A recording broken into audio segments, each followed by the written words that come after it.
It's Lucy Shea from Futera. I have a question about communications. I know you said there's been a development throughout the company, whether to communicate or not. Do you think Levi's is more at risk from green... Would you rather see Levi's being accused of greenwash, you know, talking about this too much, or of green hush, not talking about this enough? I'd rather put ourselves in a situation where we're slightly uncomfortable. I'll share with you a story. About 4 years ago, on the internet, we disclosed all the contractors we worked at.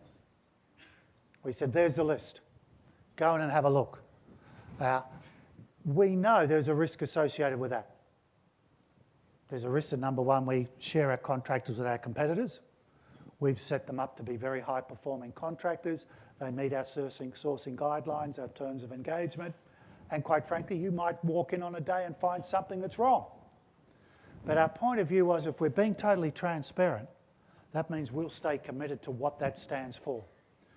So I think we would err towards the situation now of where we think we've got something to tell, but it's not 100% right. We'd rather do that. Versus in the past, we were more concerned of what could go wrong than what could go right. So we've moved along that scale, and we'll stay committed to that. We've got one right here, and we've got a couple. Well, let's go here, then there, then back over here. And can you stand up, please? I like the English accent.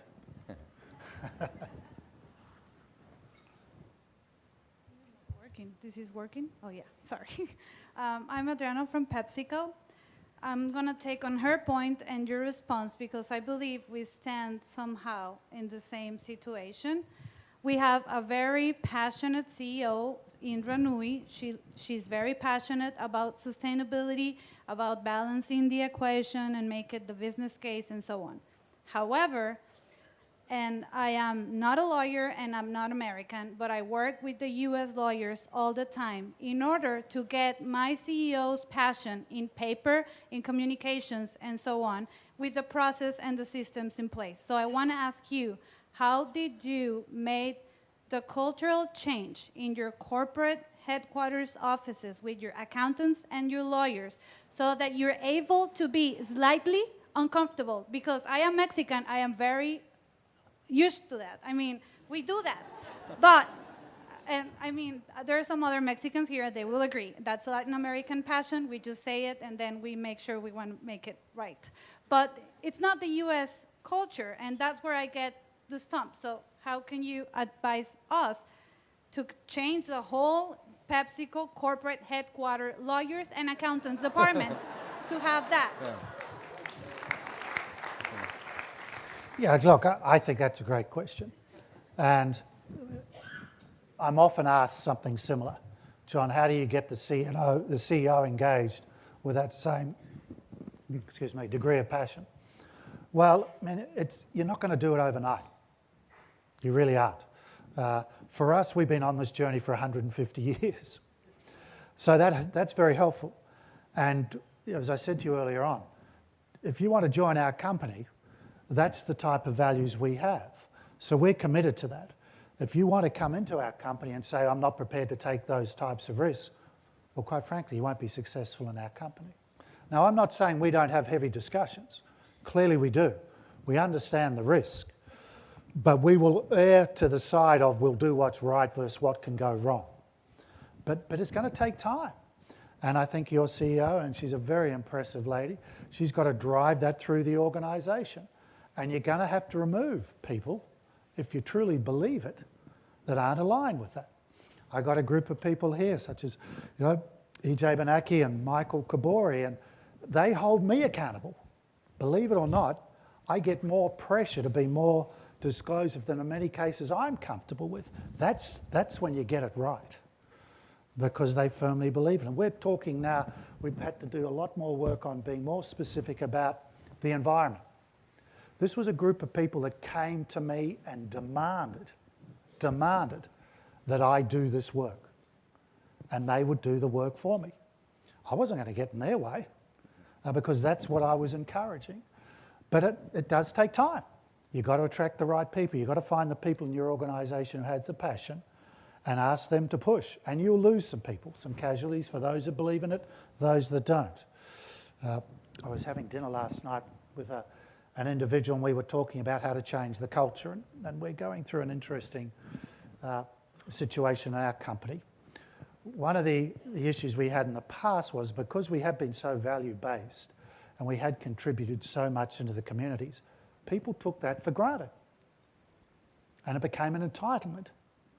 Now that can be really dangerous, because if you start doing that and you don't have a successful company, my point of view is it doesn't count for anything if the company disappears.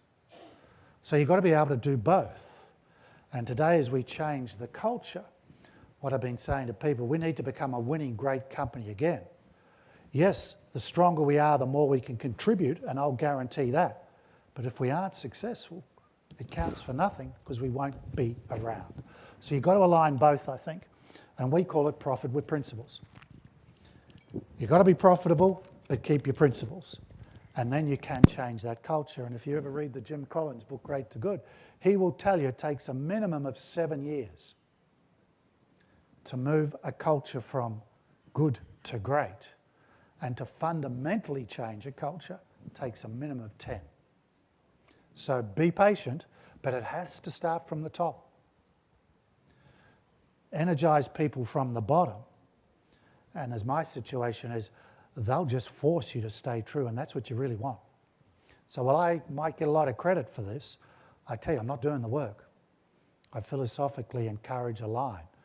But the energy in my organisation today, and you want to go and chat to some of these people on these tables, the passion, but they understand it's profits linked to principles.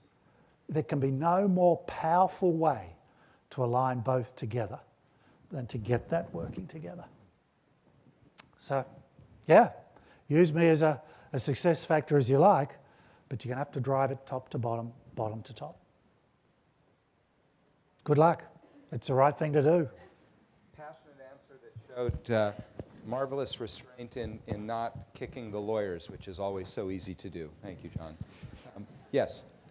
Yes, I would really love to hear more specifics about your strategy with sustainable fiber supply and metrics, and just curious if you could share some of your successes and challenges in that major part of your business.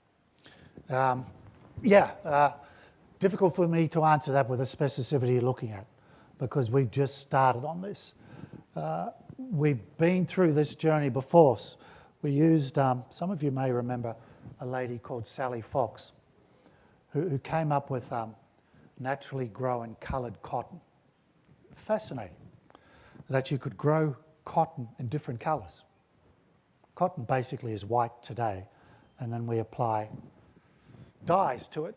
She came up with a way to modify the cotton seed that you could grow brown cotton, red cotton, blue cotton. We thought this was going to be the answer to everything. The issue was it was so expensive. The consumer, as Erin said earlier on, said, I like the idea, I believe in it, this is where research, you've got to be careful. Yeah, I'll pay a premium. Well, that's not always the case. We stayed true to that for a journey. We learned a lot through that. That if you're going to do what's right with cotton, you've got to be environmentally sustainable. It has to be market right as well. It has to be market right as well. So now as we start to examine how can we more effectively develop cotton and pushing with our supply chain, the filter still has to be. It has to be a relevant product we develop. Now, as we start to push up the supply chain, we're looking at where cotton's growing, what type of process they use to grow the cotton, what's the cost implications of that, and we're now starting to have a more educated discussion around that. We're starting to put metrics around how much of that can we use. Do we blend it in as we are today? Over time, can we take more and more? Because as you would figure, the more that's grown, the cost comes down. So how can you make sure you stay along that journey? Early days, and I'll be totally honest with you on that.